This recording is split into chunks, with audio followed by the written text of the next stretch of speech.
Ganyan tayo bini-basic nung Chinese Taipei mga idol, ilalagay lang nila sa mahirap na sitwasyon 'tong big man natin, then wala nang match up yung big nila sa ilalim kung papasok 'to. Humabol naman din si Edu 'no, pero out of position na siya. Si Edu naman ngayon ang nag-commit ng foul.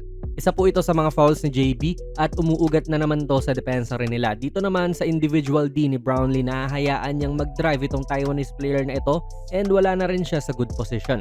Hate to say this pero wala sumabit din talaga si Brownlee, so foul naman din talaga. Back-to-back possessions to mga idol, and kita nyo yung iilan sa mga fouls po nito ni JB hindi man lang mga hard fouls talaga. Mga sundot lang, strip lang na minsan ay hindi natatawagan. Pero dito naging stricto talaga yung mga referee sa mga strip at almost every time ay pumipito sila sa mga ganun. Hinabol na nga lang ni JB tong arm niya kaya nasabit. 4 fouls na siya mga idol at wala pang kalahati nung third quarter, kaya rin halos hindi siya nakapaglaro noong second half.